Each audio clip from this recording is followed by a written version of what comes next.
I'll literally be sleeping till God knows what time. I'll be out shopping till God knows what time.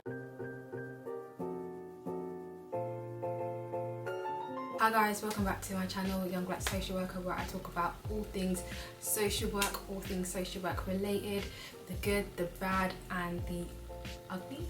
Is there an ugly side? There is an ugly side to social work. The good, the bad and the ugly. So as you can tell from today's video, I'm going to be talking about your first year of uni. Some of my experience about my first year of uni, what would I change, what would I do over, some of the things that they don't tell you about before you start uni. So I thought that this video would be really helpful just for you guys who are due to be starting your first year or who've probably already started by the time this video goes out, knowing me. But yes, those of you who are starting out at uni, I thought it would be a good idea to put this video out because when I started, I didn't really have anything that I could see. There was no one that I could talk to, so I had an idea of what I was going to be going to. But yeah, I have to say that when I started, what I thought I knew about social work and what I ended up seeing in the first year, two completely different things. So yeah, I thought this would be a good video for those of you out there who are due to start. So yeah, let's get into it. So a couple of weeks ago, I put out a question on Instagram, which was, what would you tell your younger self about university?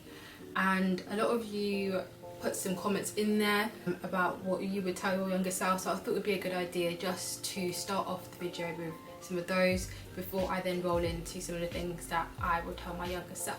So first thing, someone said take advantage of every opportunity, and I would agree with that. If there are opportunities within your first year, obviously related to social work, that you can take them. That's what you're there for, that's what you go to uni for. You're there to study. I know that it's, you know, your first year, and especially if it's your first experience of uni, you kind of want to experience all of that too. But yeah, make sure that any opportunity that you're given, you're taking. Find that balance of your social life to your studying life, because yeah, it really isn't everyday party. Someone would say I would tell myself to read more, and this person is doing their second degree, congrats.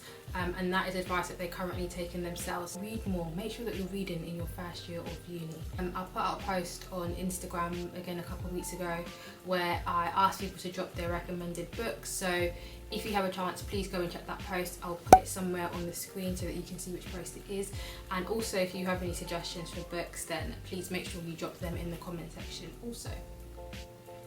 So I've gotten a lot of the same in terms of enjoying it, so make sure that you enjoy uni. Someone said remember to have fun and don't put too much pressure on yourself, and someone else said enjoy being a student.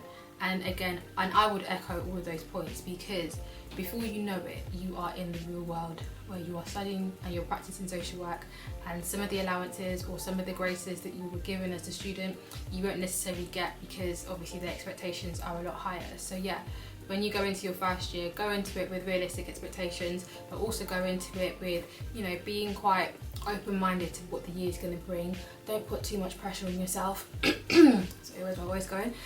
The last thing that you want to do is burn out, or get to a point where you feel like, you know what, I can't carry on with the next 2 years. Some of you may know, some of you may not know, uni, or for me personally, uni, my first year was the minimum pass mark was 40%, so 40% is what you needed to pass your year. If you didn't pass, if you didn't get 40%, then you would have to redo your year. So some people went in with the mentality of, well, I'm just going to get the bare minimum 40% and then obviously get a bit more serious in my second and third year. Some people went in, they gave 100%, and it reflected in their grades. What I would say is not to go in with that 40% minimum percent pass, not to go in with that 40% minimum, not to go in with that 40% minimum pass mark mentality. That's what I want to say, because you didn't come into social work to be complacent. You didn't come into social work to do the bare minimum. And I know that, you know, it might be difficult, so, you know, especially if you're not used to the level of studying, the level of reading, it might be difficult, but try not to go into it try not to go into your first year thinking I just need to get 40% and then I'm done, because the jump from what's expected at 40% to what will be expected at 40% in your second and third year will be you know, is completely different. And if you do your bare minimum and just scrape by 40, what you'll find is that that same 40% in your first year will not be 40% in your second year and your third year. Someone said start your assignments early, and whoever wrote that, yeah, that's a good point. Make sure that you start your assignments early. Don't just graze by, because you know this is your first year of uni. You know, you want to give your tutors, your lecturers, whoever, the right impression of you. You know, they don't know you from anywhere else. What they know of you is the work that you provide. And if you're providing work that is lackluster, work that is late, work that is just, like I said before, the bare minimum, then it's not really going to give a good impression of how you are to be in your second and third year. And also, unfortunately, people can judge. You know, people can judge you based on what you are supplying. And because social work is a profession where, you know, there has to be high levels of expectations there, because of the fact that we're having direct work with people, the fact that our work has such a dramatic impact on people's lives. You know, you don't want to let someone in who's just, you know, who's submitting their assignments late, someone who is you know, doing the bare minimum. And I'm not going to sit here and preach and say that I wasn't one of those people who was starting my assignments late, but that will definitely be something that I tell my younger self. Make sure that you start your assignments as soon as you get them. Start planning, not a week before, not 2 weeks before. As soon as you get it, start planning it.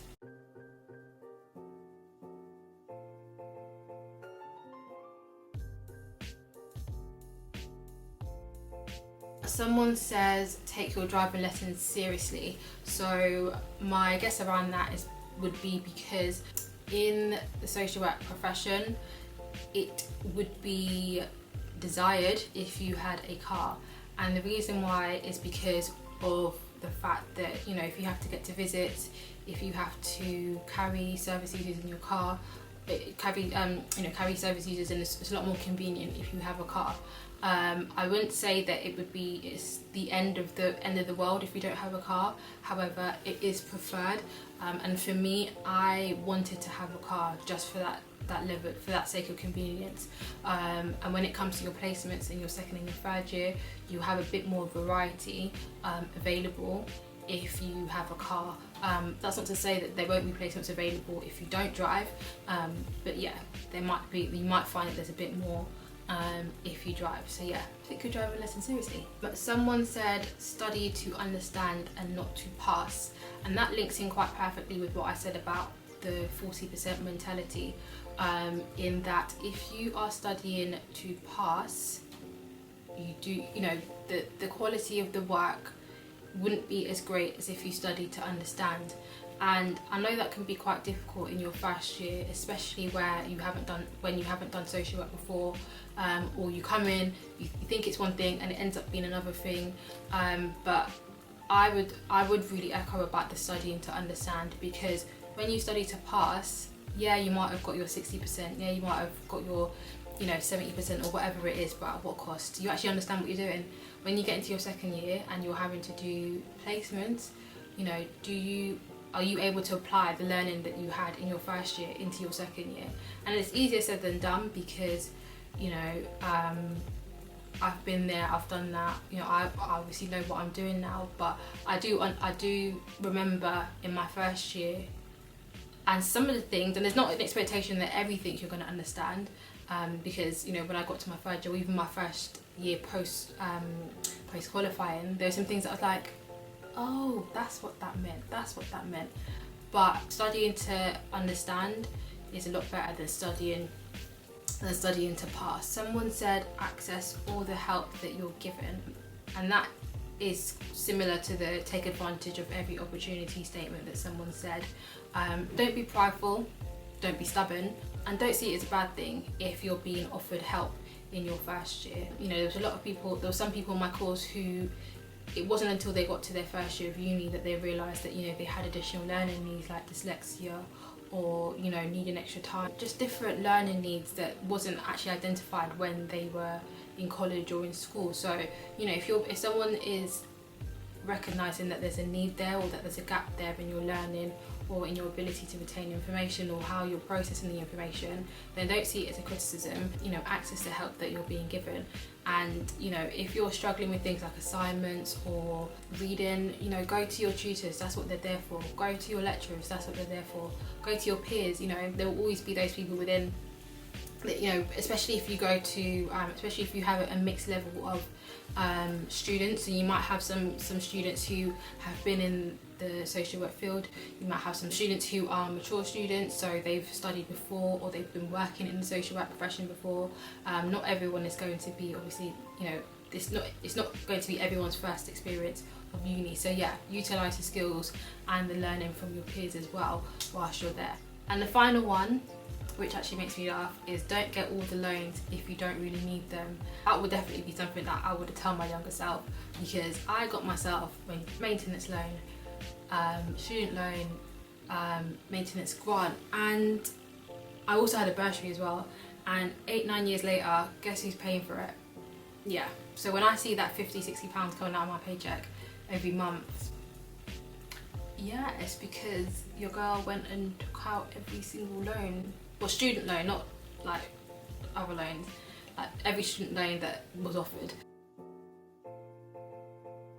Some of the things that I would tell my younger self, is keeping the balance with your first year and your assignments. And this is probably more applicable for, you know, younger students who are starting university, and it's their first experience of university, as it was mine. So have that balance of, you know, I need a social life, getting to know uni and getting to know the people I'm living with and getting to know the people that I'm around, of the balance of, you know, I've got to study, I've got to hand in assignments. Because a lot of people don't actually understand what social work is. So when I was in halls and I was mixed, you know, with different people doing different courses, and they wanted to go out, and you know, there were occasions when I had to say no. People don't really understand why, because they didn't really understand social work, and they just thought that it was something that you could, you know, do the bare minimum and, you know, just pass kind of thing. But it's not, obviously not like that. So yeah, make sure that you have that balance, and don't get swept into the crowd, what the crowd are doing. But yeah, I know you guys know that already, but just something that I would definitely tell my younger self. The other thing that I think is key is about independent learning. Now, for me personally, and I think it's applicable for most other social work degrees amongst other universities, is that there will be a lot of independent learning. So when I was at uni, I did 2 days a week at uni. The rest of the days was 3 days. The rest of the days was independent learning. Now, for the first couple of weeks, I was loving that. I was like, yeah, I'll go into uni Monday, Tuesday, Wednesday, Thursday, Friday. I'll do me. I'll literally be sleeping till God knows what time. I'll be out shopping till God knows what time. I'll be out with friends till God knows what time. But you soon quickly realise that independent learning is the majority of the learning that you're going to have at uni. So if you're not doing your independent learning, slides, PowerPoints and, you know, a couple hours lectures on those 2 days is not going to cut it. It's not going to give you the learning, and it's not going to help you with that path, that study to understand, you know, concept. So yeah, definitely make sure that you're utilising that independent learning, because yeah, you're going to need it. Because yeah, it was not every day party with the crew. Like, sometimes stay at home and read your book. So something else that I would say is no one does social work alone. So, and that is a motto that I would implore for whether you're a student, whether you're in the field, whether you're a manager, whatever corner of social work you're in, no one should do it alone, and no one does it alone. So when you're at uni, don't feel that whilst you have your independent learning that's where it stops. Actually use your peers, use those around you to help you on your social work course, and, you know, and bounce ideas off of people, because that's what you're there for.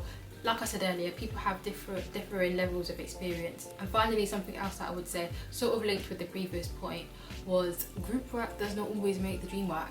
And I know that's not the phrase, but that's the phrase that we're going to be using today. So whilst no one does social work alone, also still be switched on to the fact that you're you have to be an autonomous student, an autonomous learner. Don't always rely on the group to get you the grade that you want. So that comes to the end of the video. If you liked this video, make sure to give it a thumbs up. Leave a comment down below, as I always say, if you have any video suggestions for me, and don't forget to follow me on Instagram.